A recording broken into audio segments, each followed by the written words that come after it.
To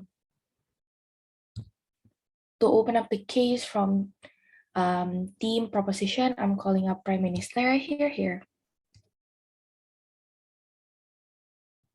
Am I audible? Yes, you are audible. By the way, don't forget to time yourself, yeah. Sorry, I just want to ask if it's a lot clearer in this one device or Both is fine in me. oh, okay. Thank you. I'll start my currently setting up my timer.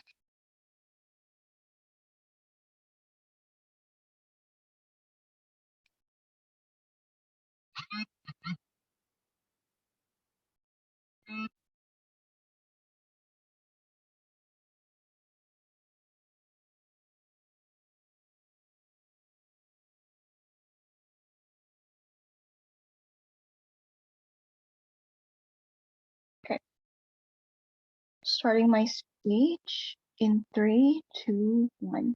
In an ideal world of mass media, we want the entity or the ones who provide the media in which we consume as a society at large to be as diversified as possible and work under a fair and healthy competition that could cater to the mainstream surface altogether. So what's problematic to this conglomeration of media is that it has made a very constrained limitation of diversity of ownership and the plurality of the content, which would shape the kind of information that most of the times are very imbalanced in practice. So we think this is because of the media conglomerate itself already has a very huge political interest within it, and that they assert that interest and have overshadowed a lot of smaller medias whose power are not as big and turn off their opportunity to expand the plurality of information and media consumption for us as a society as a whole. So we prefer in a world in which the monopoly and the lack of diversity of ownership doesn't exist at significant anymore,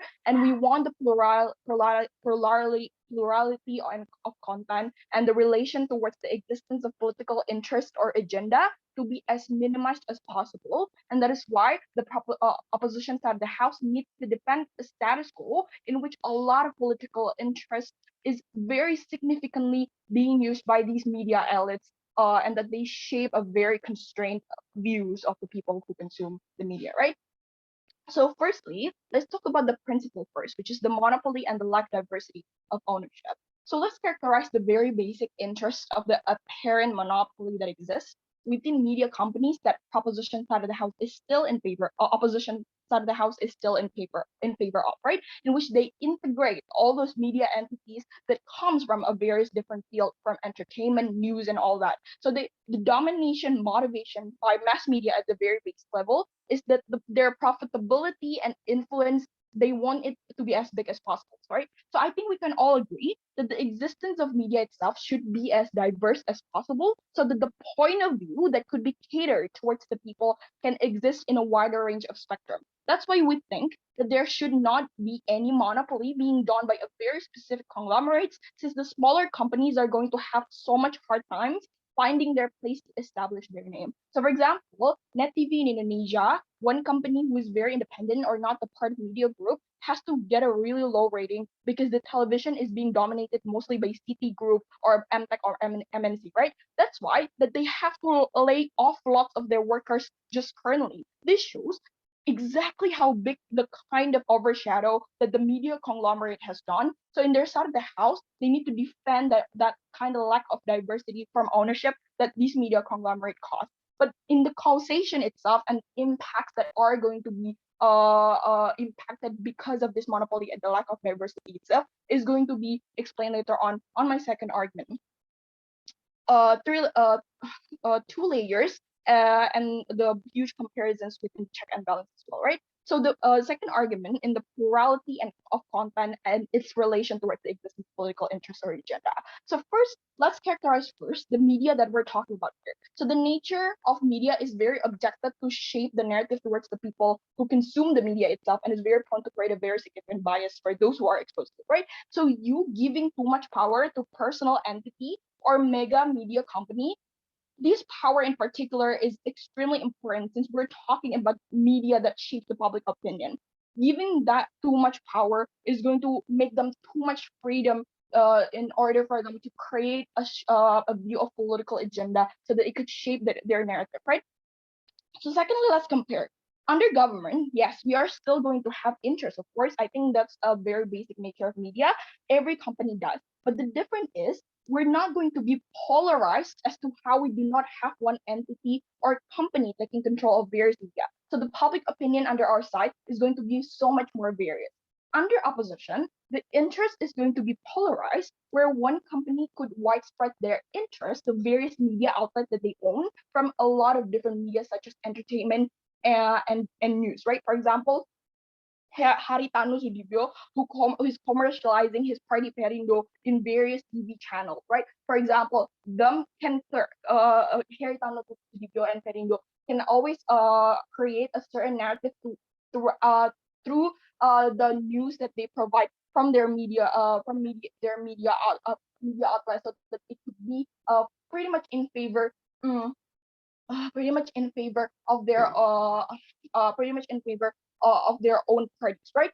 This is bad because the moment this dominates the media, you are polarizing the public opinion into one huge majority groups, while the rest are being undermined due to the lack of exposure within the media. So the news are also going to be in favor of people, not only like Haritano Sudibyo, but also like CT Corp being held by Harold Tanjong, who's also a politician, whose son is also a politician, right? Like that kind of oligarchy itself is not healthy for the life of society at large.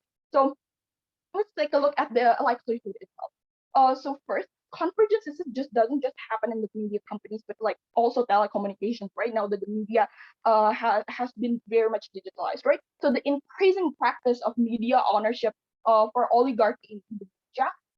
For example, like in the 2014 general elections, the media coverage itself is very much dominated by the organizations or party campaign advertisement, politics, and government agencies, right?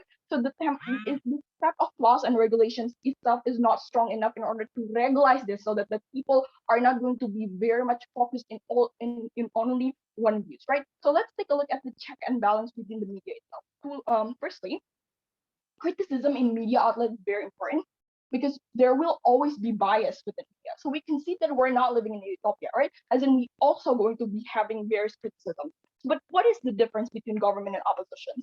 Under opposition, notice that big corporations who own massive media outlets are usually having permanent readers or consumers in a very huge scale. This is unhealthy because they are going to be much more prone to not getting any criticism just because, oh, I already have that much of audiences anyway, so what? So this happened to like the Detik.com as news media outlet. It is already very big, but where we know it's a lot more clickbaity.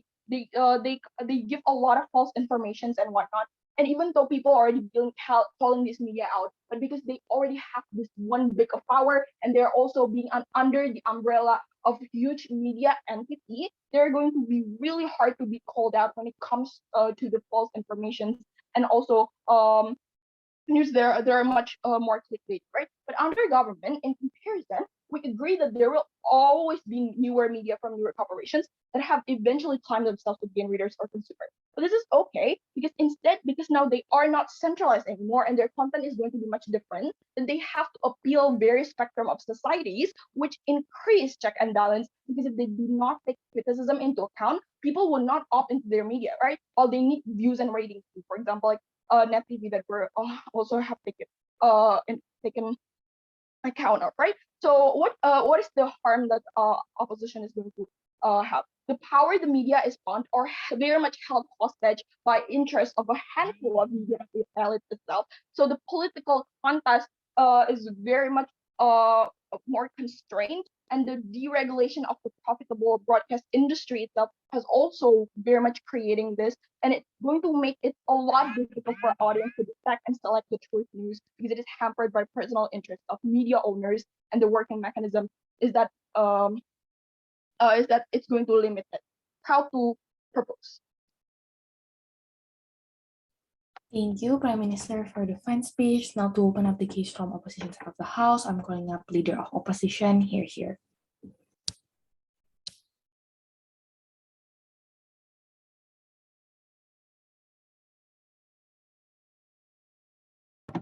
Hello, am I audible? Yes, you are. Okay. Wait, yeah, set my camera first.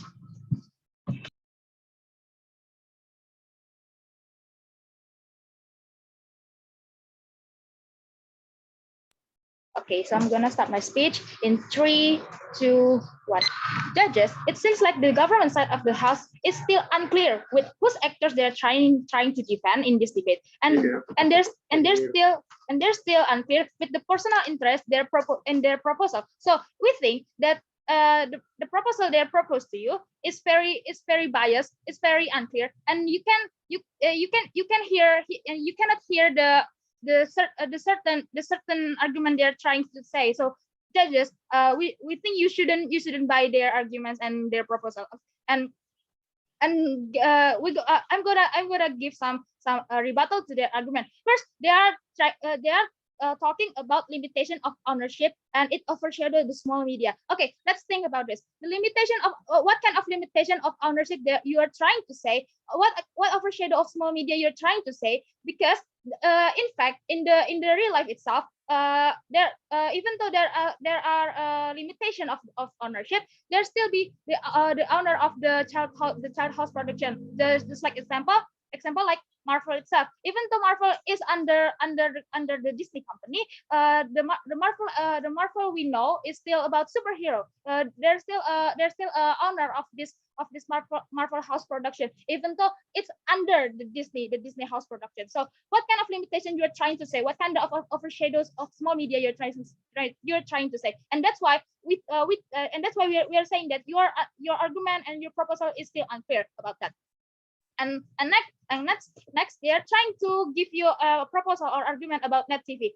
We think it's not in line with what the debate wants in the council school, right? So we see that net TV is an exclusive channel. It's a TV cable channel whereas people still don't know about it. Whereas people still unfamiliar with it. You give a comparison about net TV and MNC TV, which is it's not apple to apple, right? It's not apple to apple because MNC TV is previously is a TPI or Televisi Pendidikan Indonesia. It's just changing their name. It's just something that people already know of, right? So if you take an example with net TV and MNC TV, it doesn't make sense. It doesn't make sense because first, people the society will choose the television channel that they already know, that they already know of, and then the net TV is quite high quality, is a high quality TV channel. We acknowledge that. But unfortunately, our society is still stick with the old TV channel. We don't say this old TV channel is it doesn't have quality at all. Well, no, we don't say that. But we think the program they are trying to give us from the both sides, the net TV and the MNC TV itself, is imbalanced, right? It's imbalanced because the net TV is giving you a proper way, a proper media or proper show to watch, and it watch your time. But the MNC TV doesn't give you that, right? But guess what? People will still choose MNC TV because people know MNC TV, and net TV is and net TV is a TV cable, whereas people don't. Not all people have a TV cable like that. And then in the end, creativity and popularity will be better off on our side. And then even though the creator of small media house make an unfamiliar movie or show that is not in line with the market, if they join the conglomerate, they'll still get audience because of their name of the conglomerate. We need to be realistic and utilitarianism approach, and that's to survive between all of these giants. And we analyze some problems on our side. The problem is the fact that with conglomerate is that they are efficient and they have a centralized workflow that most of the time more efficient. And added to the fact the existence of smaller media house that that is very much not well known.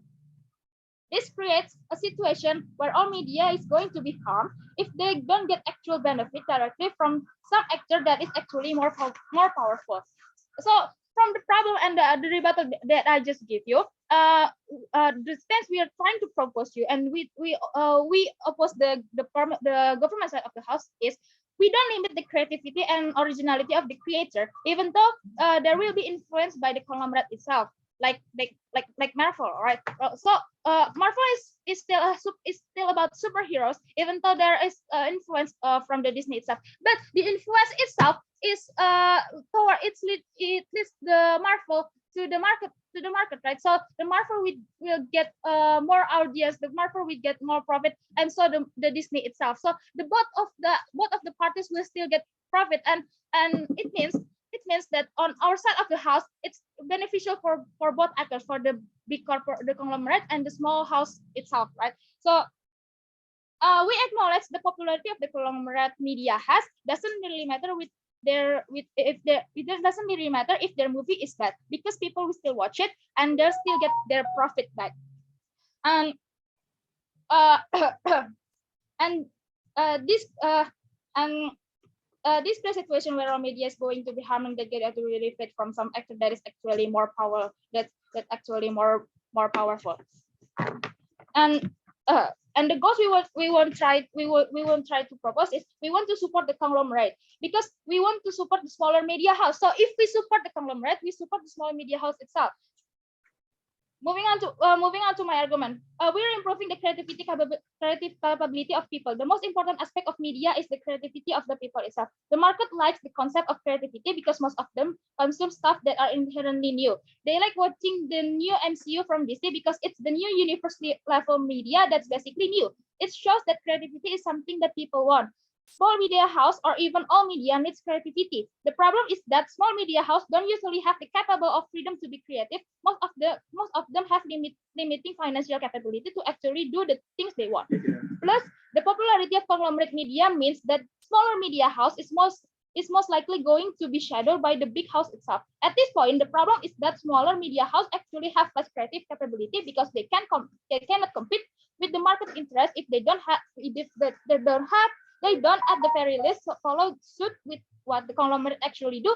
Add to the fact that they have less money, it means creativity is basically very limited. The problem then boils to actually why is it working together with a big conglomerate is good, because at the end the conglomerate doesn't always make good movies, but the important is they are popular.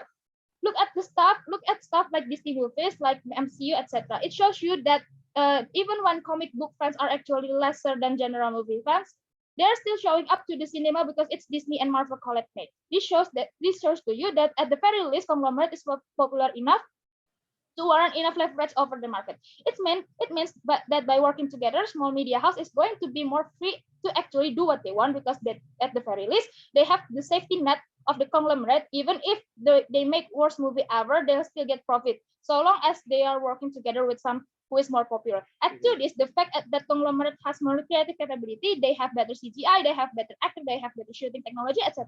This is important because at the end we want all media house to profit at the very least, to actually be more inclined and to make more movie. This manifests into both small media house and conglomerate to both be more in line with the market, have more access towards the consumers, and actually be more profit and give more creative liberty. That's why we are proud to oppose. Thank you. Thank you, Leader of Opposition, for the fine speech. Now to continue the case from government, I'm calling up Deputy Prime Minister. Here. Am I audible? Loud and clear. All right, going to set up my timer real quick.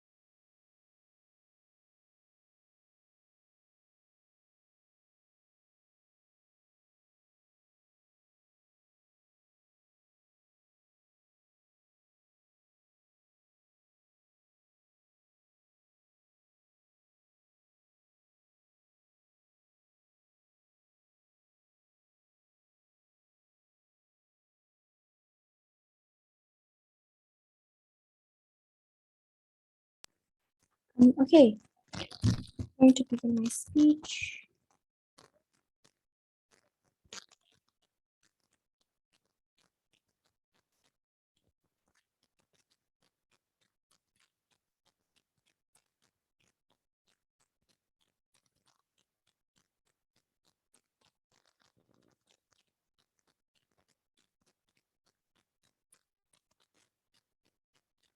Beginning my speech in 3, 2, 1. Panels, there seems to be a few concerns coming from side opposition, and I'm going to quickly address them before jumping straight into my substantive speech. 3 layers of rebuttal. Firstly, what they have been trying to tell you is that they say that there is going to be a limitation. They say that limitation of ownership doesn't exist because of existence of things like chairs and use outlet and so on and so forth. This statement is very untrue because at the end of the day, the existence of for example, these kinds of chairs are people who are at the end of the day have to comply to the main interest of the main owners or the main corporations that they work for at the end of the day, right? And they are simply being used as a chess piece to deliver the bigger agenda that these corporations want to instill in society, right? Therefore, we don't see why this argument stands. But they also talk to you about how our comparison is not apple to apple because of how the audience is already well spread out. For example, how people are interested in Net TV and so on and so forth. But why then did Net TV face bankruptcy? Because because we also need to clarify that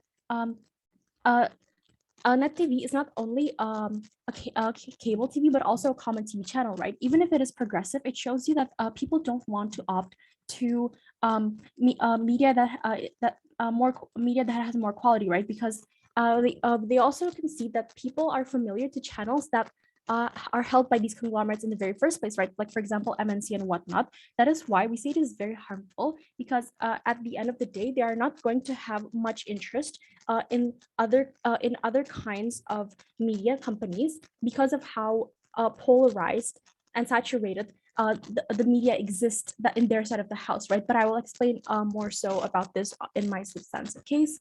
They also talk to you mainly about how there is going to be more creativity and originality, which was the main point of their entire case, right? But like, let's take a look at how, for example, the reason why Scarlett Johansson is suing Marvel because of Black Widow is because of how Disney wants to assert their interest without actually without actually having interest to cater to their actors and creative sectors, right?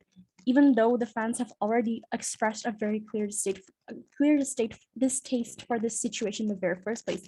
Moreover, creativity exists on both sides, right? But the difference is that it's going to be better on our side because we don't have to comply to one single entity or one single big corporation's interest at the end of the day, right? But moving on to my substantive case, I will be talking to you about the inevitable harms towards the most vulnerable actor in our debate. Secondly, how there is going to be better competition and quality development on our side. And lastly, how it creates a better and healthier democratic environment.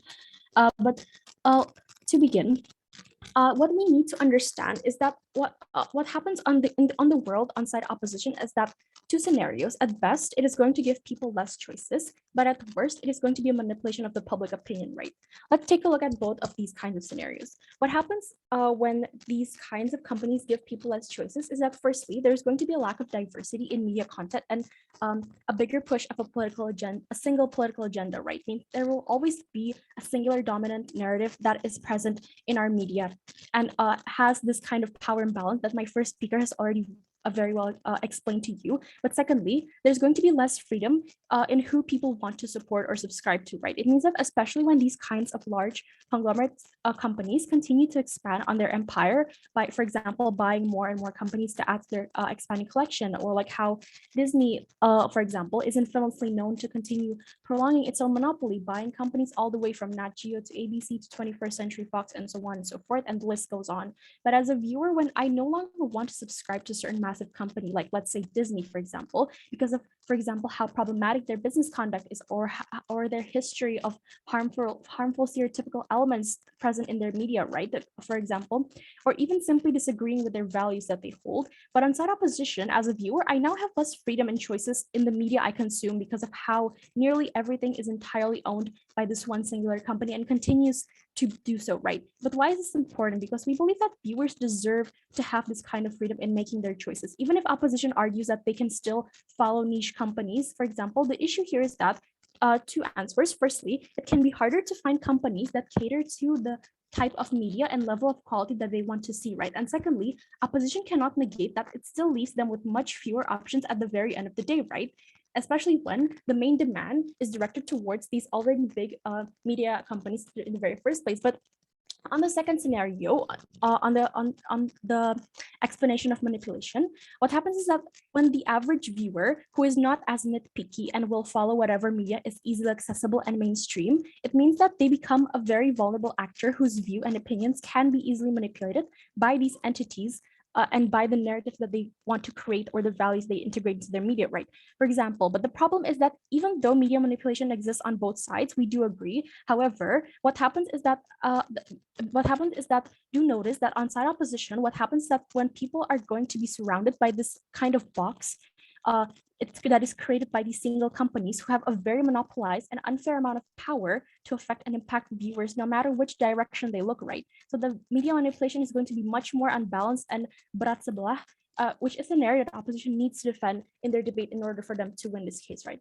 But let's talk about how there's also going to be better competition and quality development on our side. Two layers onto this. Firstly, unbalance of power leads to overshadowing of many other media companies, right? That makes it harder to create an environment with good and progressive competition. This kind of competition is exactly what determines that there is going to be a development of quality between multiple companies so that they can keep up and cater to the demand of viewers, right?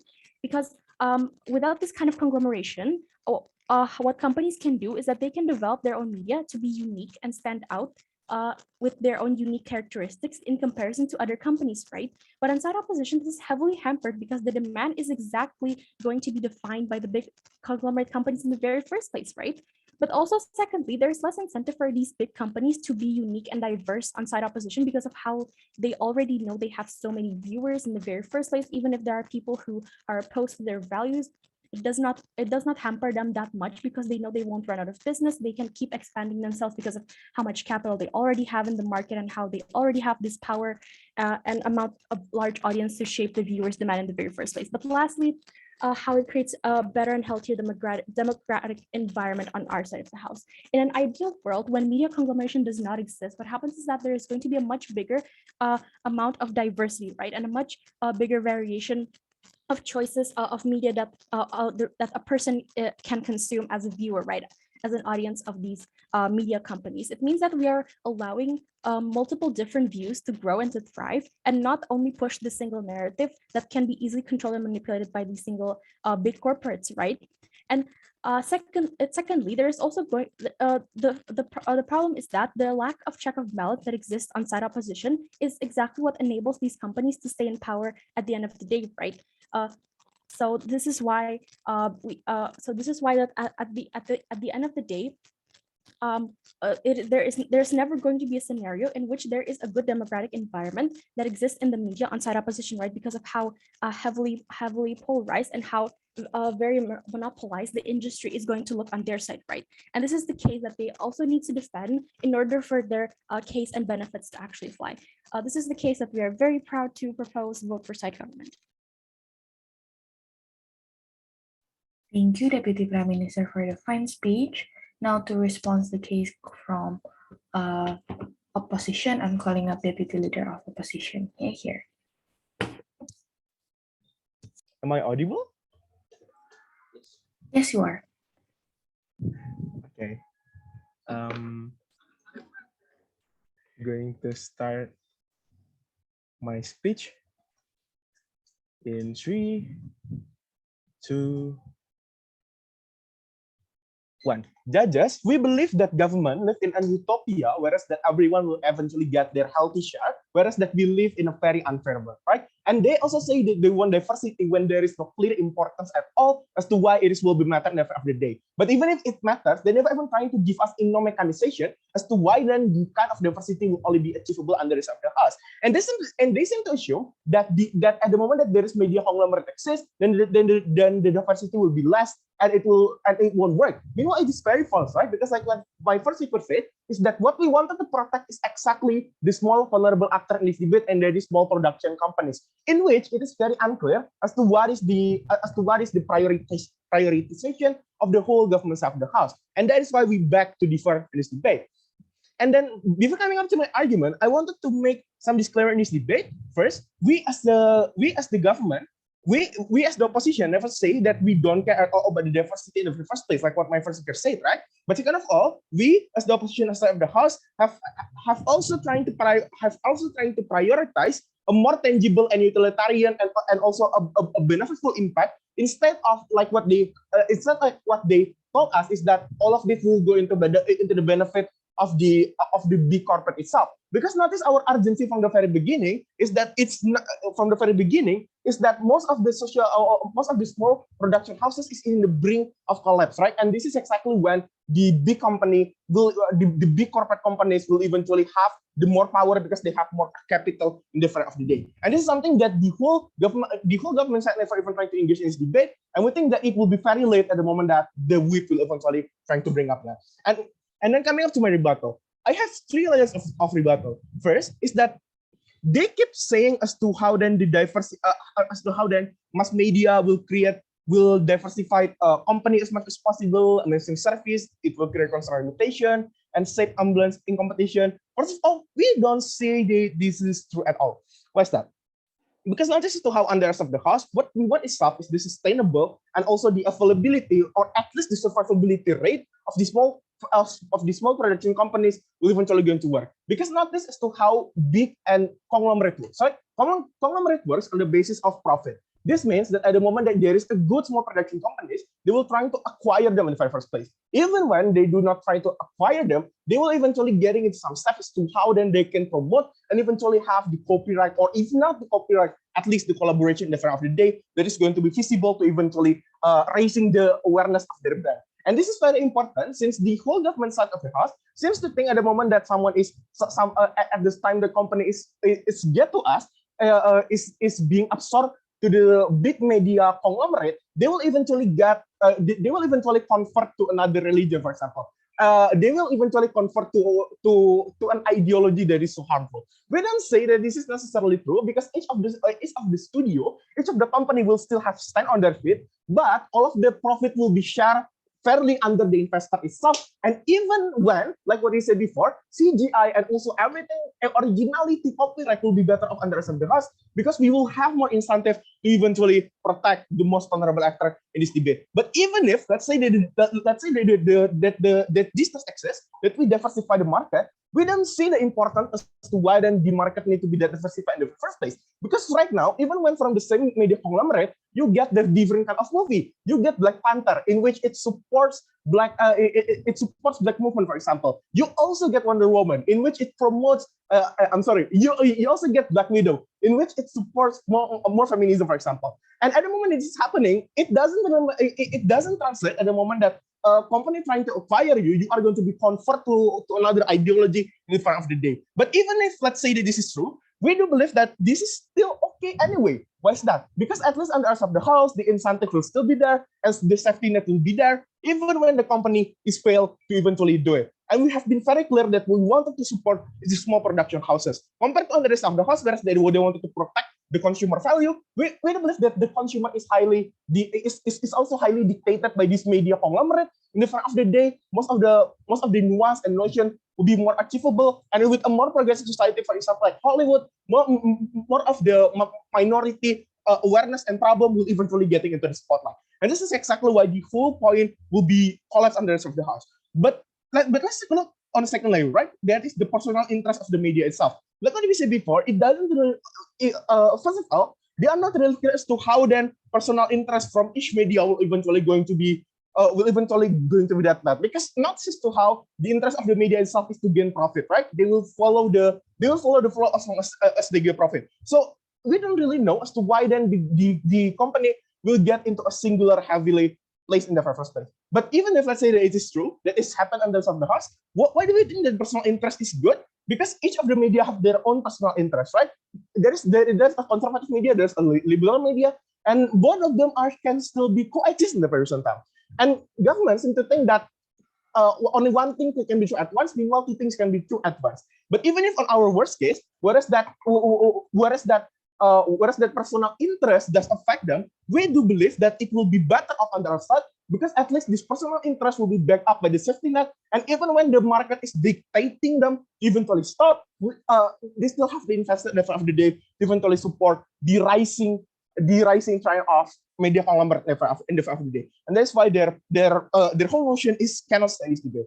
But then coming to my argument is very simple, is that why are media conglomerates is the only exclusive actors to protect the small media houses. We don't believe that, first of all, like already said before, media conglomerate works that is profit oriented. This is meaning that they work on the basis of which production at the moment that they acquire, they will eventually get the most benefit out of it, right? This is for the most profitable. At the moment this is happening, this will create a more protection and attraction to a more indie market, for example. Whereas that this independent market will eventually going to be captured into a more mainstream media, and they will eventually get the survivability. And at the end of the day, when we take utilitarianism and being realistic, we know that this is the one that matters, and not the idealistic work that they are trying to bring. But even if, let's say, it is true, the idealistic work that they're talking about, right? Even when this happens, we believe that this is only the beginning of the story. At the end of the story, most of these idealistic media will eventually won't cater to the popularity of Marvel, for example, to the popularity of another big company. At the moment that we acquire them, we get all of the market that we are trying to incentivize, and we have grown a supportive and fanatic fan base, for example. At the moment it's happening, it will be very better for the author itself to eventually convey the originality and the message that they wanted to achieve in the first place, and especially in a more progressive state. Why then this is actually important? Because another actor like big company or medium company, they'll eventually they still have a chance to eventually survive, right? They could get more audience, but the small media company, they can't get that in the first place. And then even when on our worst case scenario, whereas the media is failed to invest, at the front of the day, there is a light of hope by the end of the road for this media, right? Because they actually have the end goal in the first place. Compared to the rest of the house, the end goal is very arbitrary, and that is when they are becoming idealistic. We don't see that as to how that in a realistic work, in this dog work, they will eventually going to be survived. And what we are trying to prove to you is about the sustainability and also the existence itself of the and the protection itself of the most vulnerable actor. And that's why we're proud to oppose. Thank you. Thank you, Deputy Leader of Opposition, for the fine speech. Now to respond of the case from government team, I'm calling up Government Whip. Here. Hello, am I audible? Yes, loud and clear. Okay. So just in case my speech got chopped out, please just cut me out verbally so I can comply with the technical issues very quickly because sinyalnya agak nggak stabil tadi. Okay. I'm gonna start my speech in 3, 2, 1. Panels notice how Disney sold Marvel to Sony Pictures that they eventually have to cut down important characters like Pietro, for example, from Age of Ultron in a bad manner. For example, that is to say, we think that by the end of the day, even though they say, oh, they're still going to cater to a larger part of the society as to how Black Widow catered to feminism, for example, and whatnot, we do not think that is actually the correct logic for them to say so within this debate, right? We think that by the end of the day, as to how Disney sold Marvel to Sony Pictures, for example, it shows to you how the manner of these conglomerates is actually maximize profit, and we do not see as to why then this big company or this conglomerate will eventually comply to the chair of this media outlet, for example, or to lower people that is working for them, right? By the end of the day, we think that this is a huge burden as to how opposition never comply with that until the end of this debate. But 3 burden that opposition never proved to you. Number 1, how then the ownership under opposition would look like by the end of the day? Why, for example, the chair of the media outlet, the chair of Trans 7 or Trans TV SCTV will eventually not complying, right, to their own CEO, like Charlotte Tanjung, for example, because in the end they need to do so in order to maintain their positions, right? They do not explain logic why it actually visible under their side. But secondly, how the check and balance would look like under their side, right? We do not think that they ever comply to our check and balance and criticisms arguments as to how bigger companies that is held by conglomerates are most likely going to be prone into criticism by the end of the day, right? But lastly, whose actor then they're trying to protect, right? Because they never comply as to who they are trying to protect. All they bring to this debate is as to how these big companies held by conglomerates will eventually help smaller companies to eventually survive, right? But back to my previous point again, as to how they also talking about creativity and also how there's going to be room, right? We don't think that's possible as long as they don't explain to you why then this actor eventually does not have to comply with higher companies that is actually taking care of them, giving them funding and whatnot, right? But coming to my rebuttals, right, before my clashes, two things. Firstly, they talk about how conglomerate companies can say failing business. Let's take a look more into these arguments, right? Several response. Firstly, we do not the interest of this company isn't to be kind engineers in the very first place, as to how companies is always actually business oriented, profit oriented. But notice how even their own second speaker considered that these companies are only profit oriented, right, and want to expand their own power and influence, so they will never go around helping these failing companies like some kind of charity case, like some kind they're so generous and noble, right? But secondly, companies are more likely to fail on their side anyway, right, by the end of the day, because of how unbalanced and overshadowed the industry is by bigger conglomerates. The fact that these companies need to be saved from bankruptcy in the very first place are side effects of these conglomerates proliferating in the media itself and the existence of these conglomerates dominating the media itself, right? It shows you how exactly harmful the monopolizations of media is, right, under the side of the house. But thirdly, they also need to explain why it is justified when this company are only going to be used to spread the big corporations agenda in the end of the day anyway, right? They also never explain why that is the interest of very smaller corporations to be adopted by bigger entity, why it is possible for them to, oh, I will just be adopted by bigger company and I will comply to that. They never explain the possibility of doing so, right? When they have different views and interests, particularly, it is where how they already assume that every company just, they are actually voluntarily, wanting to be adopted by bigger company, which most of the times have different interests with them, right? Then there are smaller companies who never want to comply to bigger entities anyway. What in the end of the day, right? Because they already have their own objectives. We think that this kind of media under our side is being so vulnerable as to how we are also going to protect this actor, which I'm going to elaborate more under the on my clash. But secondly, they talk about how this personal interest coming from big companies or conglomerates is actually going to, have a backup for the smaller companies. But first thing first, ladies and gentlemen, they never explain as to how it's going to look like under the side of the house, right? We do not see how this personal interest will manifest into some backing up into these smaller companies being opt in into these bigger companies, because all the explanation that they given to them is as to, well, okay, they give them fund, they give them the capability to build this business again. But eventually, back again to my very first point as to how they then have to comply with the interests of these bigger companies, because if they don't, they're going to be cut off from funding, right? By the end of the day, they're going to be crumpled again, and there's so much suffer that they eventually have to just suffer with what these big companies run, right? We do not see why it's going to be any better under the set of the house the moment that they're trying to be so generous by helping these smaller companies, right? But coming to my clash, two things. Firstly, which side creates a better nuance of media outlet, and secondly, how manifestation of influence made media outlet will happen on both sides, right? But first clashes, which side creates a better nuance of media outlet?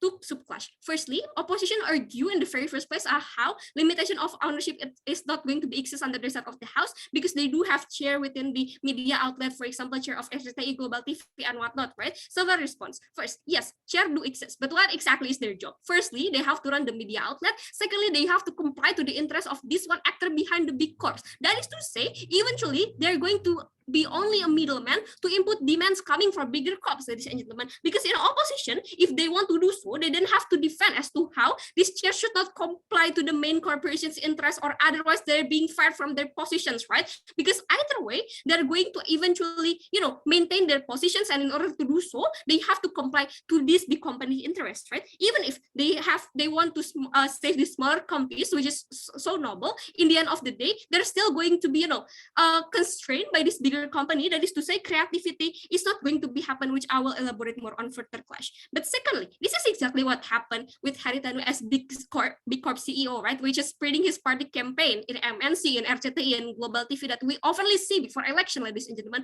We think this is what what this chair is very prone to by the end of the day, because they could not just say no, I do not want to commercialize this, right? But thirdly, the moment opposition told you that people already familiar with huge TV channel such as MNC, Global TV, Indosiar, and whatnot, it clearly show you what power that big conglomerates corps own, right? If this is the case, then opposition could not simply say, oh, audience are already being spread equally. Everybody watch Net TV and whatnot. Clearly not, because Net TV crumpled a year ago, where less people is less interested to its content, despite of yes, its progressivity and high quality content, right? But lastly, how ownership under our side is going to be better, right? Under our side, each media will have their own rooms, meaning that you're not entitled to comply with future interests coming from big corps.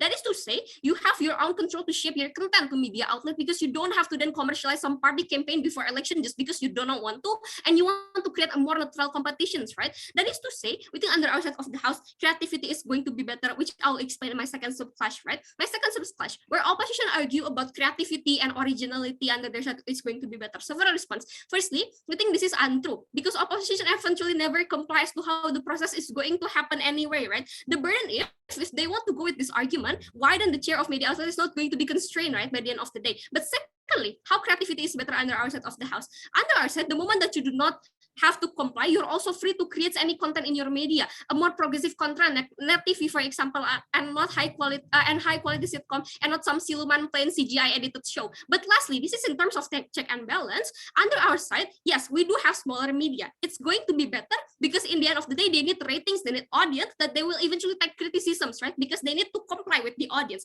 Opposition side never comply to this kind of points, where they're going to be just prone to, criticisms, because they feel like, oh, I have bigger audience anyway, so why do I have to comply, right? They never comply with this kind of point. But lastly, right, under the manifestation itself is going to be worst case. Under government, yes, worst case if that we don't have variation within the media outlet.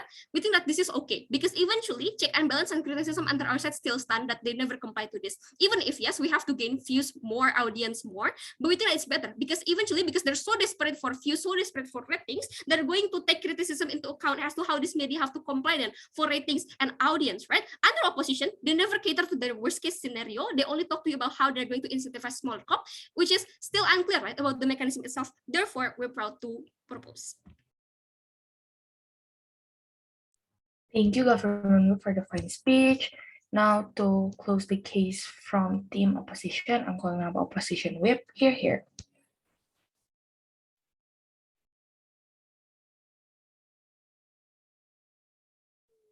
Am I audible?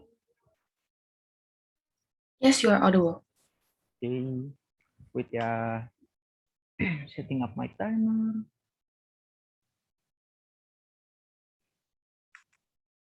So I will start my speech in 3, 2, and 1. Friends, at the end, the debate have been talking about what is actually better, conglomerate or no conglomerate. At the end, the question is that how many people is going to be benefited with as little sacrifices as possible. On their side, they only get the freedom of small media house. We'll give them that benefit of the doubt, right? But this is by sacrificing their own longevity, because they are not included in the bigger market. They are not included within the scope of the profitable conglomerate media itself. And at the end, whatever freedom they have to make anything is not going to be backed up by what they're actually gaining in the very first place, right?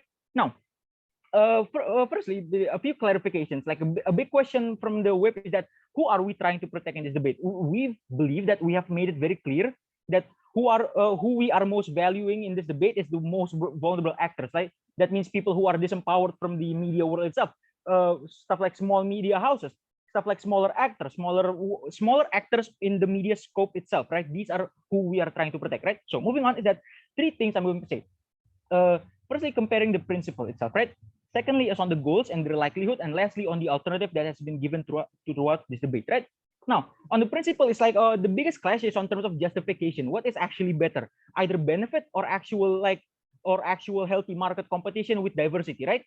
Our side justification is that we are giving all actors within the media scope itself more support, more accessibility for the media, more profit, more market leverage, and generally more benefit for all actors involved within the discussion itself. Their only justification on their side is that they want to create diversity and healthy market competition. The problem then is that how diversity is going to happen. stuff like smaller media houses is not actually going to be more creative because the majority of them needs to actually go with the flow of the market, right? In their side, the existence of like we assume that market is going to exist both sides, right?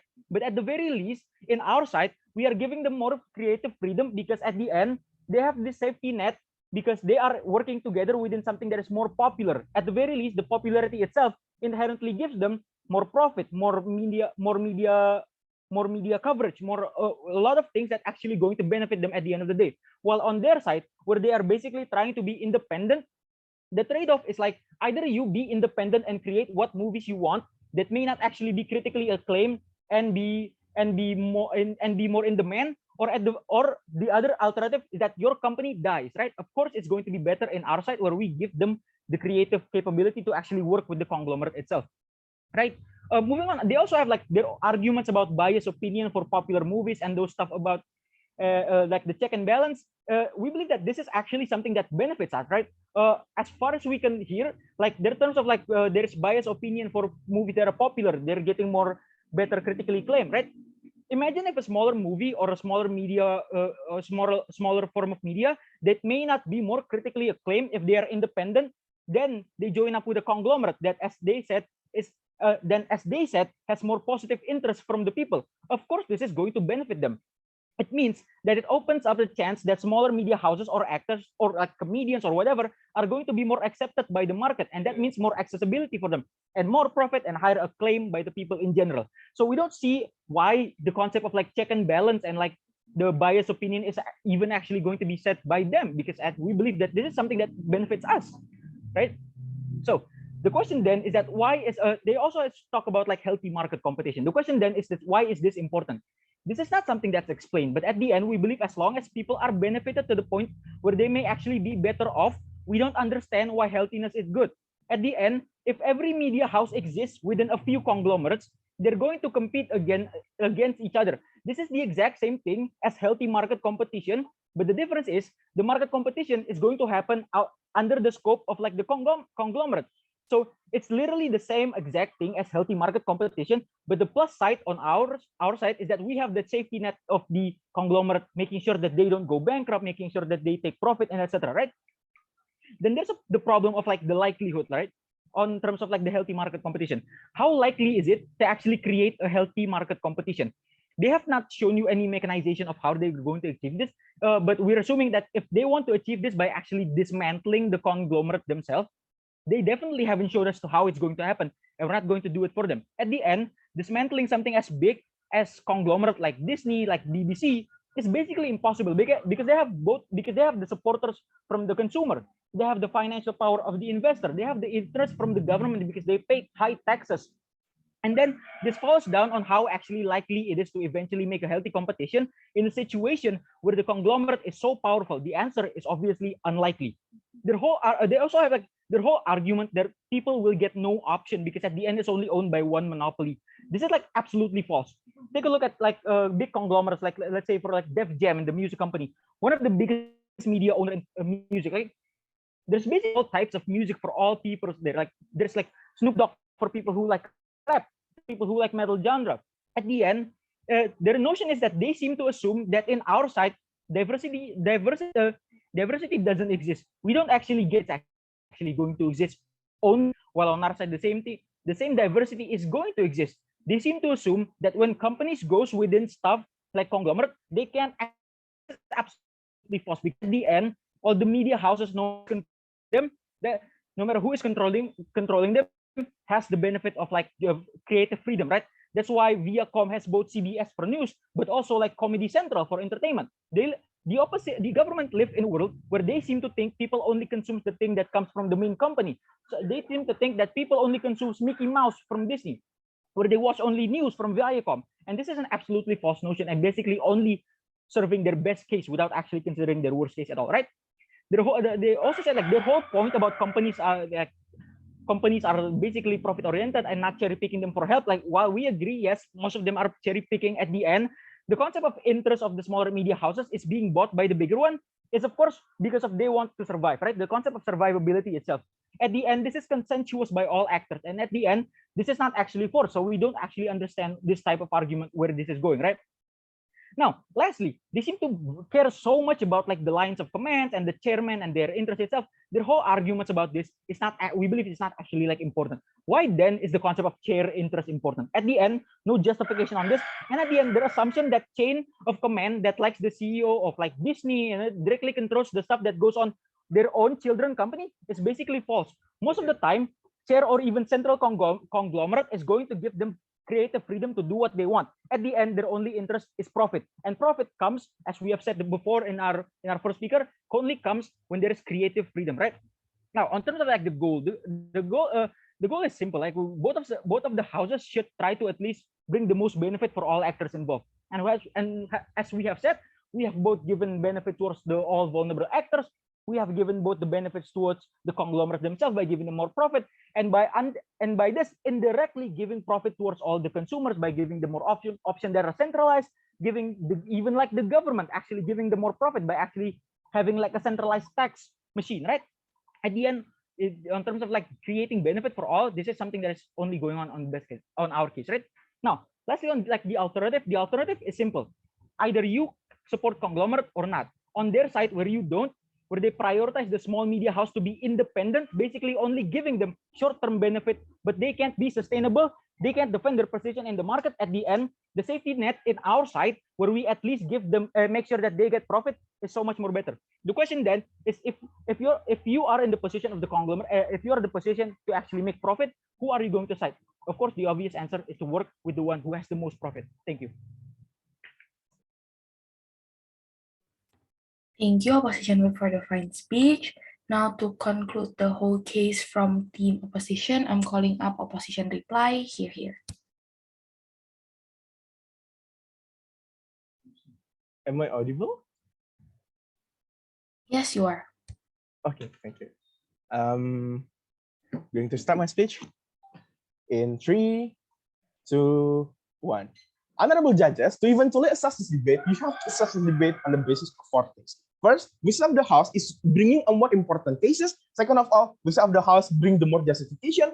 Third, the likelihood, and fourth, the benefit. And then coming up to my point as to why then we have win all of the points that I have just said. Under the basis of importance, we have already told you as to why then our actor is the most important of all. Under government side, it is still very unclear to the last speaker which actor they wanted to defend of the day. There seems to be changes between the first until the third speaker. At first, they wanted to protect the consumer, and then they wanted to protect the corporate, and then they shifting again towards the protection of the small companies. Meanwhile, we have already told you as to why then all of these benefits would also still tangible on the rest of the house, even better and more likely. And at the point of this important itself, we've already told you as to why our actor is the most important and the most vulnerable and should be protected, right? Compared to under the side, it is very unclear from the very beginning. The second point is on the basis of justification. Which of the house could bring more justification in this debate? We believe we have told you as to why that even when our worst case scenario, whereas that most of this company whereas that there will be monopoly and there will be an assistance of personal bias, we have already neutralized this, right? Meanwhile, government never even trying even to neutralize in the front of the debate as to why then the concept of safety net under our side will be highly debunked under the rest of the house, and why then the benefit that is happening under the rest of the house will only be exclusive under this side. They never even trying to tell you that in the very first place, and we have already told you that in the very beginning. And then third of all, on the basis of likelihood, we don't believe that both teams have the same.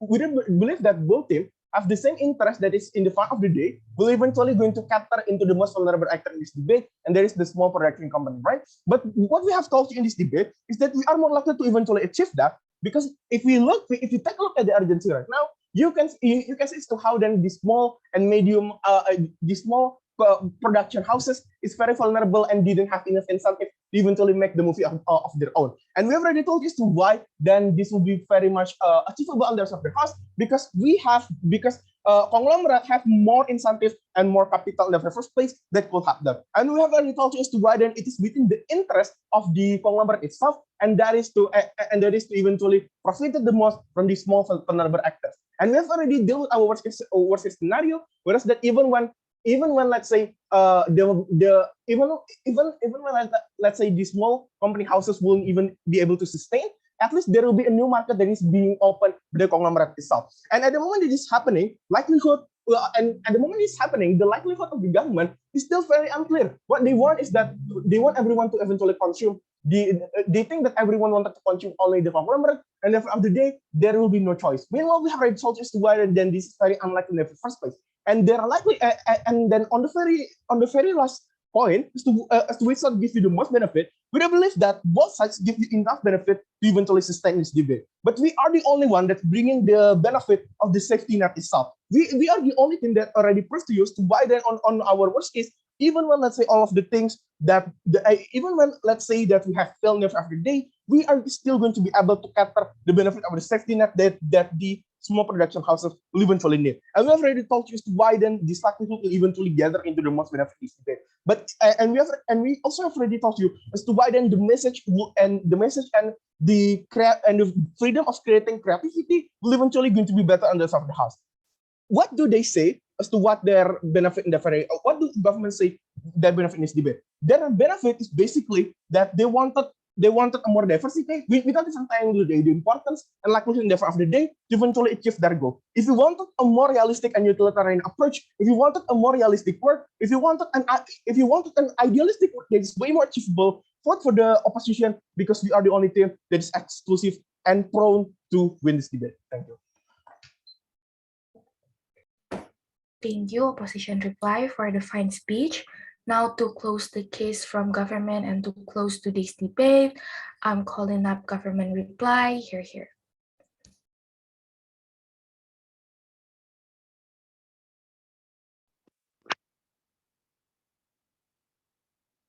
Sorry, just to test, am I audible? Yes, you're audible. Thank you.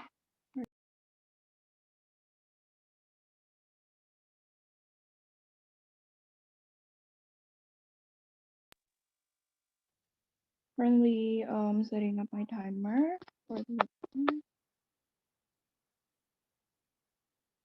starting my speech in 3, 2, 1. This debate should cater towards the most vulnerable actor, which are first the audience whose views are very much constrained, and are two smaller companies who want to establish their role in mass media, right?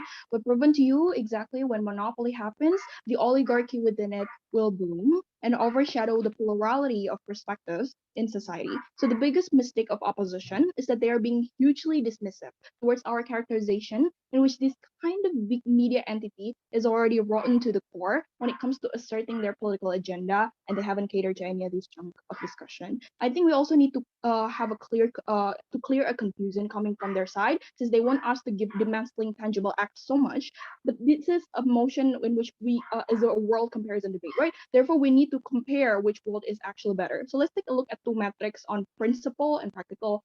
Until the end of the day, these questions and these metrics, they haven't actually proven to you. Okay, firstly, so on the principle, which one do you actually want to protect? Because in the end of the day, mega media company in the part of this conglomeration is already very rich, right? So their whole case is basically making this already rich company richer, giving them more power when they already have power, more agendas to be asserted towards you as a viewer behind the closed door. So they haven't truly explained the analysis as to how principally this monopoly is justified, since look, they do agree that company is indeed profit oriented, but never bite the bullet the harmful aftermath of that nature itself, right? They also never defend any of their best case scenario, any of our best case scenarios, even though we explain the likelihood of their world being very harmful. So their burden is also has to explain why the conglomerate intention is going to be generous, because at the end of the day, we know that they will always going to want to opt into more power politically, just like all the examples that we're bringing to you on these conglomerate CEOs like Khairul Tanjung or Haritano, right? That is why all of their promise should fall. But on the second matrix, let's talk practical, right? So on the effects that these mega company give towards the creativity and information exposure, we've explained how the longevity of smaller companies is going to be bad, because when they are not involved with the main companies, when obviously the longevity of values and originality itself is going to be non-existent, since they have to comply against to the bigger companies. So conglomerate companies, when they said all of their promises good, well, they're going to say failing businesses. Well, the fact that it is failing to begin with is exactly because of their own a monopoly and huge power, right? And their interest of these companies is not going to be kind and generous in the very first place, because they're profit oriented and want to expand their own power and influence. So they will never go around helping these smaller companies like some kind of charity. So worst case is that if the smaller companies already has a chance to be funded by the bigger corps. But what then? Because most likely, even if you're still able to create your own show, later then there will be input from the CEO, like enter my campaign and please don't do this and this, right? Weirdly, this is the kind of world that opposition wants to provide as their alternative as to how this media company can bloom, right? But the best case is as to how we in our side of the house, we have diverse opinion that also affect bigger part of political power, right? Which this happens because of the polarization that exists towards the public opinion to pick a certain power and it covering the large part of the media. So at the end of the day, this will always assert a kind of polarization, creating majority public opinion that overshadow the minorities, even like new views, like progressivity that we can always get when the conglomerations doesn't exist anymore. Therefore, at the end of the debate, they're still haven't explained to you exactly why this is this kind of oligarchy and this kind of oligarchy and conglomeration itself is in nature very generous and charitable, but exactly secondly the efficacy of the media itself to create a more diverse view is going to be more likely on their side of the house, because we've explained exactly why that's going to happen on our side. Vote for proposition. Okay, thank you, opposition reply, for the fine speech. Now that close the end of today's debate, and because this is a silent round, there will be no early education. All debaters can go back to the main room and judges will deliberate here. Thank you everyone for the debate.